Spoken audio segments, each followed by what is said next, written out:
राधे राधे। मेरा नाम है निकिता शर्मा और आप सभी का स्वागत है श्रीमद् भागवत गीता की इस श्रृंखला में।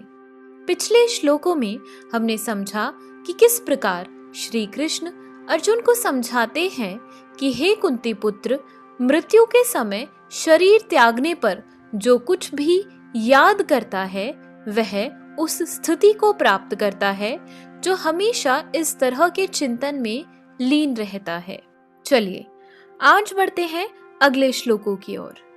श्रीमद् भागवत गीता के 8वें अध्याय के 8वें श्लोक में कहा गया है, अभ्यास योग युक्तेन चेतसा नान्यगामिना परमं पुरुषं दिव्यम याति पार्थानुचिंतयन।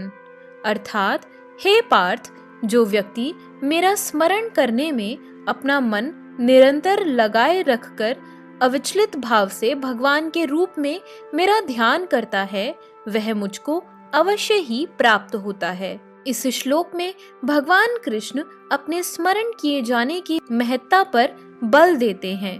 महामंत्र हरे कृष्ण का जप करने से कृष्ण की स्मृति हो आती है।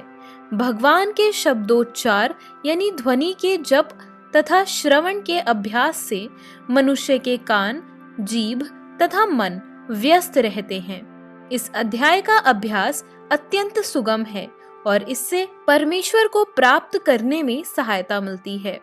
पुरुषम का अर्थ भोक्ता है।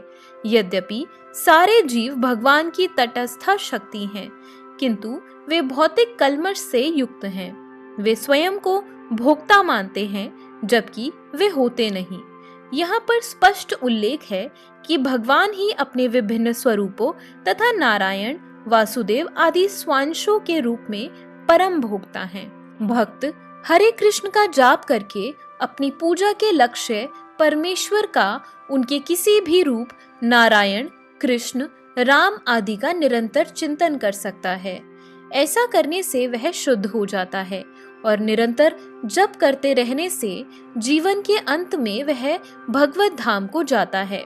योग अंतःकरण के परमात्मा का ध्यान है। इसी प्रकार हरे कृष्ण के जप द्वारा मनुष्य अपने मन को परमेश्वर में स्थिर करता है।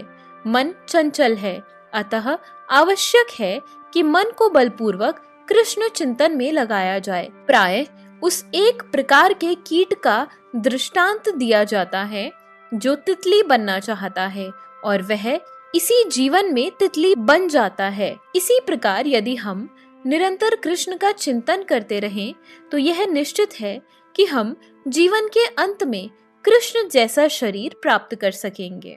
9वें श्लोक में कहा गया है, कवीम पुराण मनुशासितार मनोरणीयाम समुनस्यम रेद्यः सर्वस्य धाताराम चिंतय रूप मादित्य वर्णम तमसः परस्तात। अर्थात मनुष्य को चाहिए कि परम पुरुष का ध्यान सर्वज्ञ, पुरातन, नित्यंता, लघुतम से भी लघुतर, प्रत्येक का पालन करता, समस्त भौतिक बुद्धि से परे, आचित्य तथा नित्य पुरुष के रूप में करे। वे सूर्य की भांति तेजवान है और इस भौतिक प्रकृति से परे दिव्य रूप है। इस श्लोक में परमेश्वर के चिंतन की विधि का वर्णन हुआ है। सबसे प्रमुख बात यह है कि वे निराकार या शून्य नहीं है। कोई निराकार या शून्य का चिंतन कैसे कर सकता है? यह अत्यंत कठिन है, किंतु कृष्ण के चिंतन की विधि अत्यंत सुगम है और तथ्य रूप में यहाँ वर्णित है। पहली बात तो यह है कि भगवान पुरुष हैं। हम राम तथा कृष्ण को पुरुष रूप में सोचते हैं। चाहे कोई राम का चिंतन करे या कृष्ण का, वे जिस तरह के हैं उसका वर्णन भगवत गीता के इस श्लोक में किया गया है। भगवान कवि हैं, अर्थात वे भूत, वर्तमान तथा भविष्य के ज्ञाता हैं, अतः वे सब कुछ जानने वाले हैं।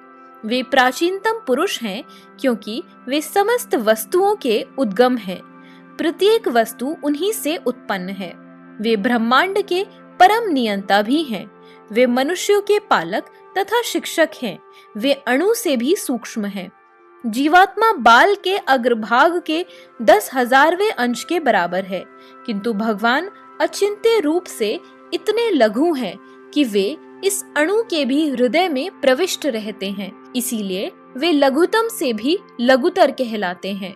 परमेश्वर के रूप में वे परमाणु में तथा लघुतम के भी हृदय में प्रवेश कर सकते हैं और परमात्मा रूप में उसका नियंत्रण करते हैं। इतना लघु होते हुए भी वे सर्वव्यापी हैं और सबों के पालन करने वाले हैं।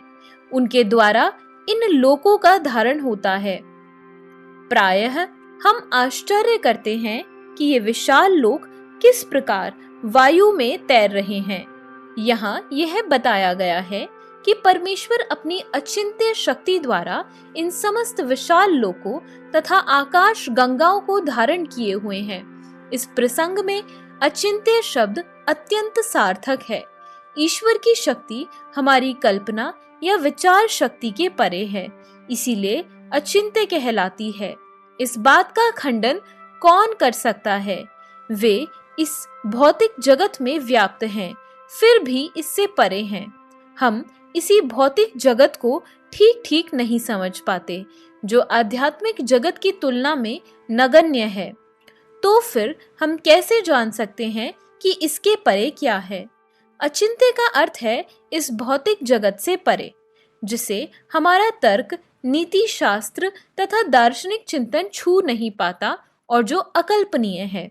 अतः बुद्धिमान मनुष्यों को चाहिए कि व्यर्थ के तर्कों तथा चिंतन से दूर रहकर वेदों, भगवद गीता तथा भागवत जैसे शास्त्रों में जो कुछ कहा गया है उसे स्वीकार कर लें और उनके द्वारा सुनिश्चित किए गए नियमों का पालन करें।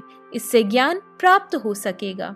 तो इसी के साथ हमारे आज के श्लोकों की वीडियो समाप्त होती है।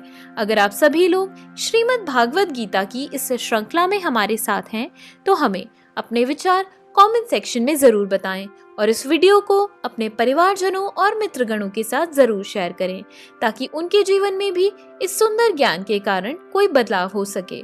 तो चलिए मिलते हैं अब अगले श्लोकों के साथ एक नई वीडियो में।